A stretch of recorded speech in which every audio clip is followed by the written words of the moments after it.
Shalom, selamat malam Bapak Ibu, Saudara sekalian yang terkasih di dalam Tuhan. Kembali kita berjumpa lagi dengan program mantra kita. Firman Tuhan berada di antara kita melalui channel YouTube GKJ Selakaton. Dalam kesempatan ini, firman Tuhan mengambil tema yaitu berakar dan berbuah. Sebelum kita masuk ke firman Tuhan, mari kita berdoa terlebih dahulu. Bapa di dalam surga, terima kasih ya Allah akan penyertaan Engkau selalu Tuhan di dalam hidup kami. Terima kasih ya Allah akan pemeliharaan-Mu Tuhan, akan rawatan-Mu Tuhan untuk jasmani kami dan untuk rohani kami. Terbukti Allah, firman-Mu selalu berada di antara kami. Berfirmanlah Tuhan, kami siap mendengarkannya. Kiranya Engkau urapi kami Tuhan, supaya kami bisa menerima dan bisa melaksanakan firman-Mu dalam kehidupan kami.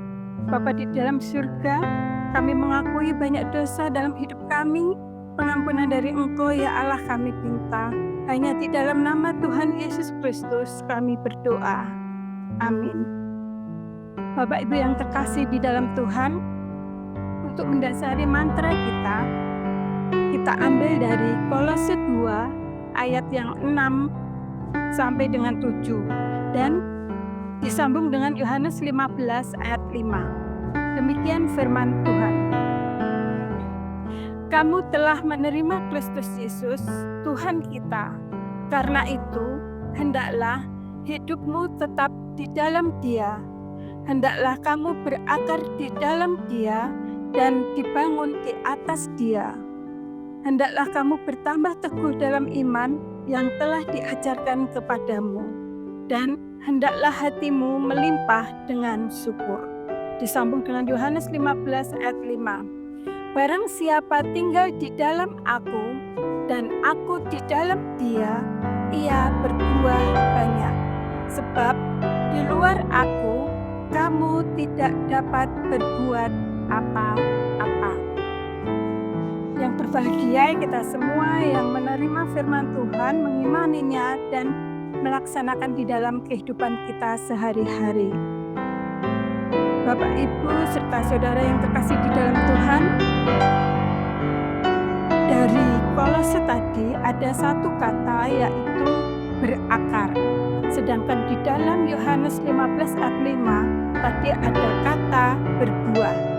Nah, dari sini kita diharapkan harus berakar di dalam Dia dan tetap selalu di dalam Dia, yaitu di dalam Tuhan kita Yesus Kristus, dan nantinya kita diharapkan untuk bisa berbuah. Begitu. Kata berakar dan berbuah itu bisa kita dapatkan dari tema Pepenkes tahun ini, yaitu tahun 2025 ini, berakar dalam pengajaran dan berbuah dalam tindakan. Ketika kita mendengar istilah pendidikan Kristen, kita akan berpikir tentang sistem pembelajaran di sekolah, di mana di situ guru dan siswa diharapkan mempunyai karakter Kristiani.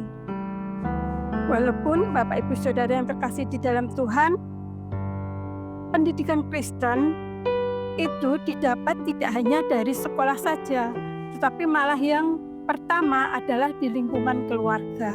Jadi bisa kita dapat dari keluarga, dari sekolah, kemudian dari tempat-tempat ibadah, dari buku-buku pelajaran, ataupun juga dari ruang belajar. Di dalam keluarga, selaku orang tua, diharapkan kita bisa menjadi teladan yang baik untuk anak-anak kita.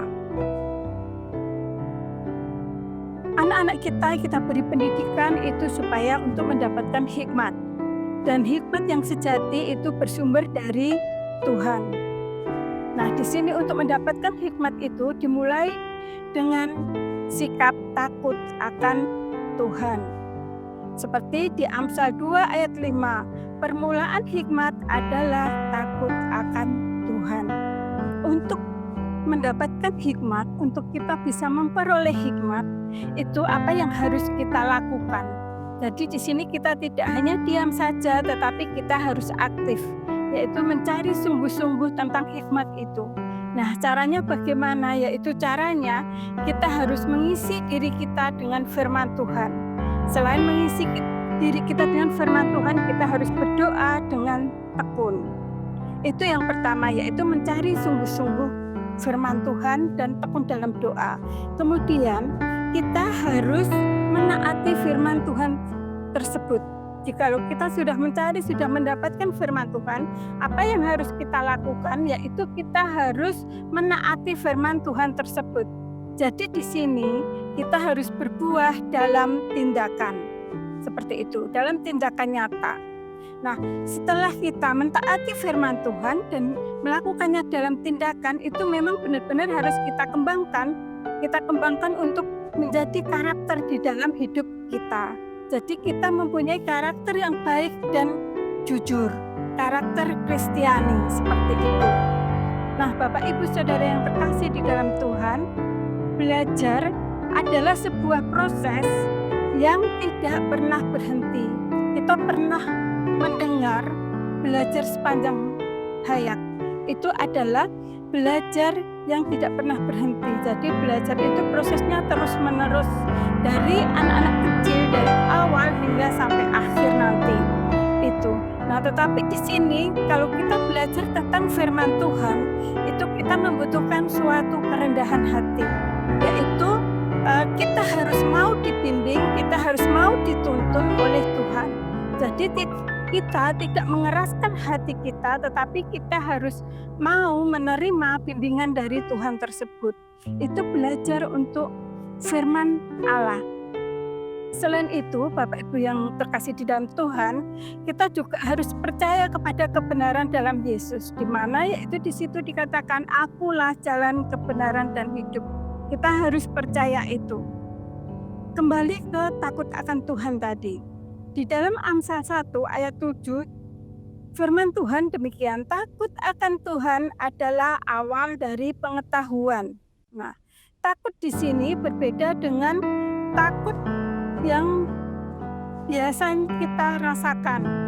Mungkin kecemasan atau fobia. Fobia itu takut yang berlebihan, fobia terhadap ketinggian atau rasa khawatir atau kekhawatiran dalam hidup kita, atau juga mungkin jantungan. Nah, seperti itu. Ini lain, tetapi kalau takut akan Tuhan itu lain.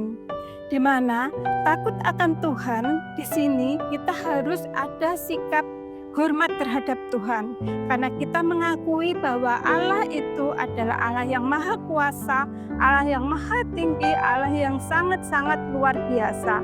Makanya dari sini kita harus memang benar-benar ada sikap hormat. Dan kekaguman itu mesti harus ada, pasti. Selain itu, di dalam takut akan Tuhan, kita harus mempunyai kerendahan hati. Jadi kerendahan hati di hadapan Tuhan, itu harus ada. Dan selain itu kita harus ada ketaatan yang tulus kepada Tuhan. Taat melakukan apa yang dikehendaki oleh Tuhan. Jadi, takut akan Tuhan mengarahkan seseorang pada kehidupan yang lebih bermakna dan benar. Nah, sekarang dampaknya jika kita sudah mempunyai rasa takut akan Tuhan, dampaknya bagaimana? Yaitu kita mesti seseorang tersebut akan berfokus kepada melakukan hal-hal kebenaran, hal-hal yang baik. Itu dampak dari takut akan Tuhan. Kemudian kalau kita sudah mengarah ke melakukan hal-hal yang baik, tentunya kita juga akan menjauhi kejahatan, menjauhi segala sesuatu yang tidak Tuhan kehendaki. Itu. Ini bagus sekali ditanamkan di dalam hidup anak-anak kita. Jadi dimanapun berada, jika anak tersebut sudah ada rasa takut akan Tuhan, secara otomatis di dalam kehidupannya itu dia akan melakukan hal-hal yang baik. Seperti itu. Nah, selain itu, di dalam diri anak tersebut ada perasaan untuk selalu menerima bimbingan, tuntunan, dan dan penyertaan dari Tuhan. Dia membuka hatinya untuk penyertaan Tuhan, untuk bimbingan-bimbingan Tuhan, untuk tempaan dari Tuhan. Biarlah dia dijadikan bejana-bejana yang bagus. Nah, seperti itu. Nah, Bapak Ibu yang terkasih di dalam Tuhan, jikalau orang sudah punya rasa sikap takut akan Tuhan, secara otomatis dia akan terbebas dari rasa takut terhadap hal-hal duniawi. Intinya yaitu takut akan Tuhan adalah titik awal dari semua hikmat dan pengetahuan yang benar, karena mengarahkan seseorang kepada Tuhan sebagai sumber segala kebaikan dan kebenaran. Nah, di sini kita sebagai anak-anak Tuhan, marilah kita mengisi hidup kita ini dengan hidup takut akan Tuhan. Dan di sini kita harus berakar kuat di dalam Tuhan, di dalam Tuhan kita Yesus Kristus, dan kita harus berada di dalamnya sepanjang hayat. Setelah itu kita akan bisa berbuah. Nah, itulah yang diharapkan Tuhan, supaya kita berakar dan berbuah. Amin. Mari kita berdoa. Bapa di dalam surga, terima kasih ya Allah akan firman-Mu yang selalu Engkau berikan buat kami. Terima kasih Tuhan akan firman-Mu yang selalu berada di antara kami. Terima kasih Bapa, Engkau selalu memberikan firman-Mu buat kami. Dan di malam ini Tuhan, Engkau juga memberikan firman-Mu Tuhan untuk kami, supaya kami berakar kuat di dalam Engkau, dan supaya kami bisa berbuah nantinya. Terima kasih Bapa. Bapa, kami mengakui di dalam hidup kami tersulit dosa, kiranya Engkau ampunkan. Hanya di dalam satu nama Tuhan kami Yesus Kristus kami berdoa. Amin.